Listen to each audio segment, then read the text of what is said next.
Welcome back to my channel. My name's Rod Clark, former Australian Masters track athlete, previous coach to an Australian Olympic athlete, and just a guy with an interest in sports performance and all things health and fitness. So I wrote a blog the other day, and one of the things I wanted to chat about was my 5 top exercises to strengthen your butt, basically. Not only to strengthen your butt, to try and increase, the overall muscle on your butt.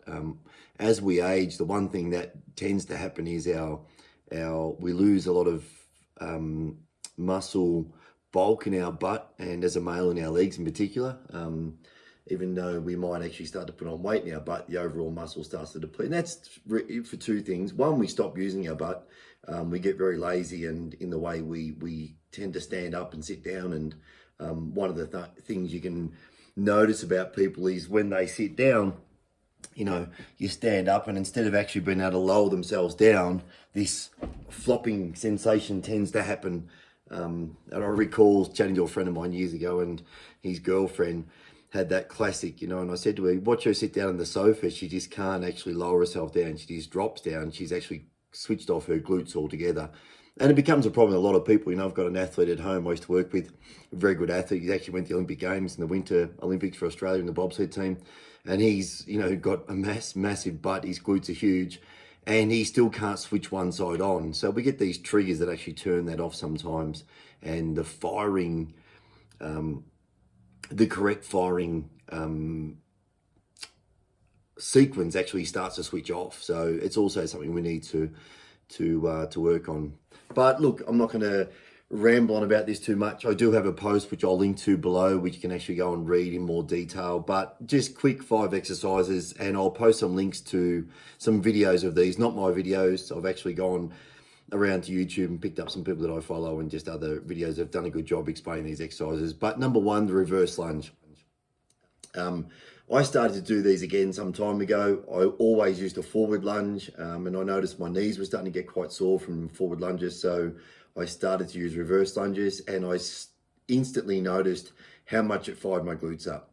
I used to work with physical therapists back in Australia many years ago that ran interesting physical therapy rehab classes. And one of the things we used to do a lot of was reverse lunges.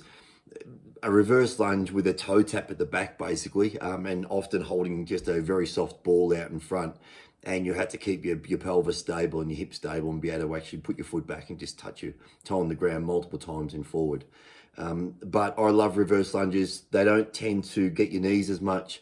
They do fire up. They're still stabilizing that whole hip and lower abdominal area, your pelvic floor, but they do get your glutes nicely. And you can actually load those up further by holding a set of dumbbells and any other resistance, weight you may have around, putting a backpack on your shoulders and so forth.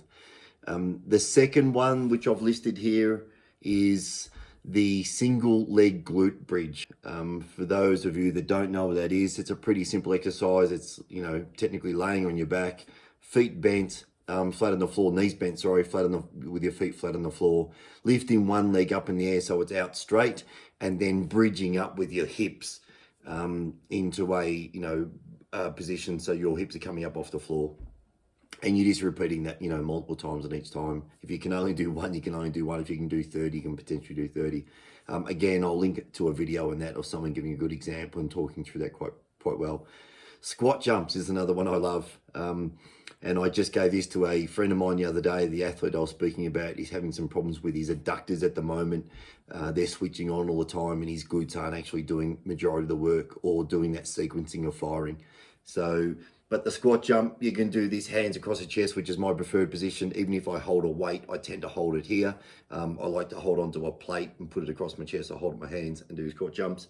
And it's that explosive movement. You're dropping down, your hips are going quite low, you're pushing back up. The one thing that most people make the mistake when they're trying to do these is their knees actually collapsing with on that push movement.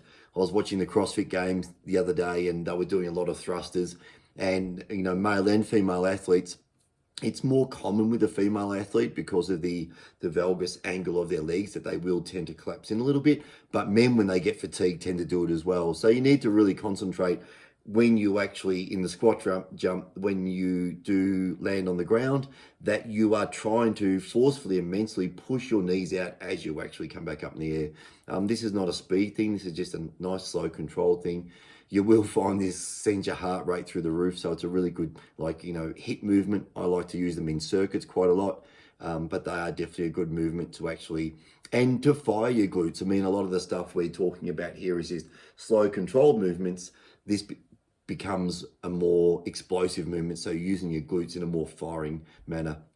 The fourth one is lateral band walks. It's one of the things that will definitely light up the outside your glute med, and just activate your glutes. We sit so much during the day now, our glutes just turn off and do nothing when we're sitting down.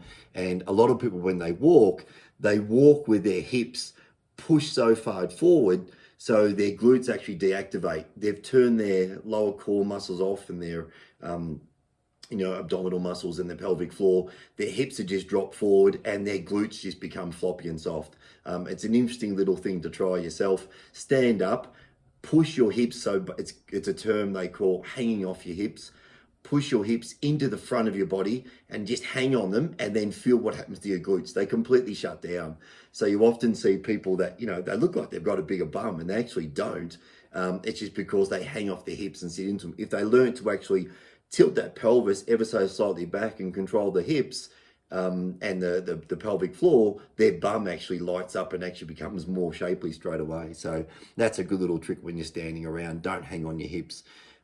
So yeah, lateral band walks. Again, I've posted a video of that. It's basically using one of those, the glute loop by Brett Contreras, I think his name is, or any sort of band that goes around your knees, and doing the side crab walks, either one leg at a time or multiple legs, either or. I tend to use these to warm up. I used to do them all the time before I warmed up for squatting, which I felt really beneficial. I used to activate my glutes, fire them up, get that sequencing going again, and I found it really beneficial. The other exercise I really love is stairs. You can run them, walk them, do whatever you want. Take two at a time. I don't care. But anytime you get a chance to walk up and down stairs, and think about your pelvis not actually dropping to one side, but when you're pushing through your heel and activating your glute.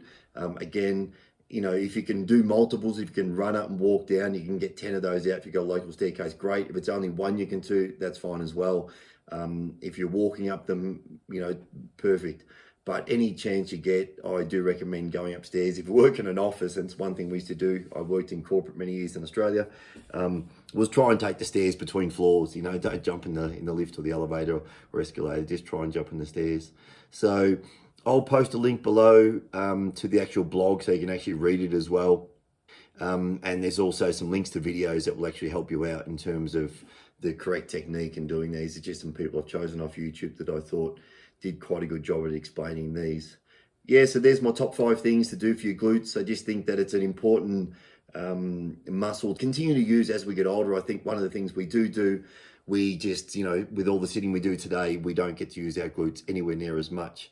And we don't focus on them. So many people just, think it's just a muscle, but it's the biggest muscle in the body and it needs to be worked. So anyway, that's all for me today. I will post another video next week. I hope once I get a bit of a roll going and get familiar with this and better at editing, I will start to post more frequently, maybe at twice a week.